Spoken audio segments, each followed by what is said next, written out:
ভাই কি মাদ্রাসা পড়েন? কিসে পড়েন? আমাদের প্রিয় নবী সাল্লাল্লাহু আলাইহি ওয়াসাল্লাম তিনি রমজান মাসে যেরকম রোজা রাখতেন, রমজানের বাইরেও কিন্তু রোজা রাখতেন। আমরা রোজা বলতে শুধু রমজান মাস বুঝি। রমজান মাসের বাইরে রোজা আছে না নাই?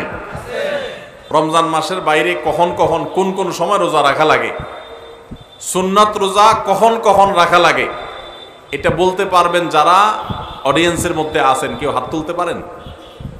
সব বলতে পারবেন? ভাই কি মাদ্রাসা পড়েন? কিসে পড়েন? হ্যাঁ,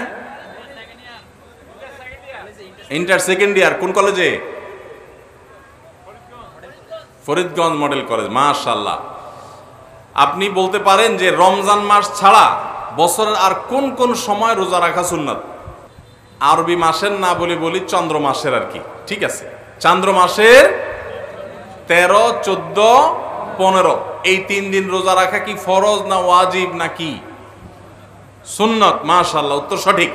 তাহলে চন্দ্র মাসের চাঁদের 13, 14, 15 এই 3 দিনকে কি বলে জানেন? আইয়ামে বীজ। আপনি কি আগে মুখস্থ করে আসছেন নাকি এসব প্রশ্ন? এরকম কমন পড়ে গেল কেমনে? আচ্ছা ঠিক আছে, মাশাআল্লাহ। একটা হইল মাত্র। বলেন আর কখন কখন রোজা রাখা সুন্নাত? হ্যাঁ, শাওয়াল মাসে 6 রোজা। মাশাআল্লাহ। এখন কোন মাস চলতেছে ভাই? শাওয়াল। এই মাসে কয়টা রোজা? 6টা। তাহলে প্রত্যেক মাসে 3টা করে, চাঁদের 13, 14, 15 আর শাওয়াল মাসে 6টা। মাশাআল্লাহ, 2 আইটেম পাইলাম। আর জিলহজ মাসের, ঠিক আছে উত্তর সঠিক তো বলে ফেলান। জিলহজ মাসের কবে? 19, 20। আরাফাতের দিনের রোজা রাখা সুন্নাত। 9 জিলহজ রোজা রাখা সুন্নাত। শুধু 9 জিলহজ না, কোনো কোনো বর্ণনায় প্রথম থেকে 9 জিলহজ পর্যন্ত প্রথম 9 দিনই, যেহেতু সব আমল করা আপনার বেশি ফজিলতপূর্ণ নফল রোজার কথা বর্ণিত আছে, বিশেষ করে আরাফাতের দিনে। তাহলে 9 জিলহজ হলো। 3টা আইটেম পাইলাম। আর আপনি কি নকল সাপ্লাই করতেছেন নি? বসেন বসেন। 3টা হলো আইটেম। হ্যাঁ, আরো লাগবে। সহজটা বাদ গেছে, একদম সহজটা। প্রত্যেক সপ্তাহের সোমবার আর শুক্রবার।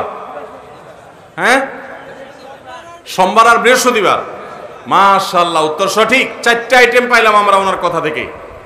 চাঁদের 13, 14, 15, শাওয়াল মাসের 6টা রোজা, পুরা মাসের মধ্যে যে কোনো 6 দিন, আর জিলহজ মাসের 9 তারিখ অর্থাৎ আরাফাত দিন। আর 4 নম্বর কি বলছেন? প্রত্যেক সপ্তাহের সোমবার এবং বৃহস্পতিবার এই 2 দিন রোজা রাখা সুন্নাত। নবী করিম সাল্লাল্লাহু আলাইহি ওয়াসাল্লাম রাখতেন। 4 আইটেম হয়েছে, আর 2টা লাগবে। কঠিনগুলো চলে আসছে, সহজগুলো সব চলে আসছে, এবার কঠিন 2টা। আচ্ছা ভাই তো 4টা বলছে, আলহামদুলিল্লাহ, যথেষ্ট। 4টা পুরস্কার আপনি পেয়ে গেছেন ইনশাআল্লাহ। বাকি আরো 2টা যোগ করতে পারবে যে, সেও পুরস্কার পাবে। সে কে আছে? এই 4টা বাদে যে 4টা বলছে এগুলো আর দরকার নেই। আশুরার সিয়াম, উত্তর সঠিক। আশুরা মানে হলো মুহররমের কয় তারিখ? 10 তারিখ। মুহররমের 10 তারিখের রোজা কয়টা? 1টা না 5টা? একটা। ঈমান আছে যেটা বলছে ওইটা। 2টা আশপাশে বললে কয় না একটাই। আশুরা রোজা কি 1টা না 2টা রে ভাই? 2টা। তাহলে উত্তর তো অর্ধেক হয়ে গেছে। আচ্ছা, তারপরও আপনি পুরস্কার পাবেন ইনশাআল্লাহ। বলেন আর কে আছে উত্তর সঠিক উত্তর দিতে পারবে? হ্যাঁ, ওই যে কালো পাঞ্জাবি আলা, বলেন। হ্যাঁ, শাবান মাসে কয়টা? উত্তর সঠিক। শাবান মাসে বেশি বেশি রোজা রাখতে হবে। নবী করিম সাল্লাল্লাহু আলাইহি ওয়াসাল্লাম শাবান মাসে সবচেয়ে বেশি রোজা রাখতেন। আম্মা আয়েশা বলেছেন, কানা ইয়াসুমু শাবানা ইল্লা কালিলা। নবীজি প্রায় পুরো শাবানই রোজা রাখতেন, কিছুদিন বাদে।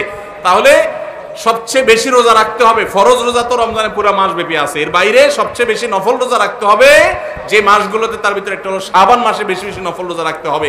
তাহলে ভাই 4টা বলছেন, ওই ভাই একটা বলছেন 5টা, আপনি একটা বলছেন 6টা, আরো একটা লাগবে। বলেন।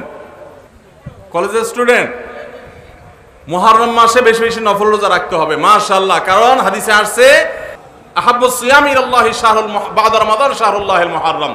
রমজানের পরে, হাদিসের ভাষাটা এরকম, রমজানের পরে নফল রোজার জন্য সবচেয়ে আদর্শ মাস মুহররম মাস।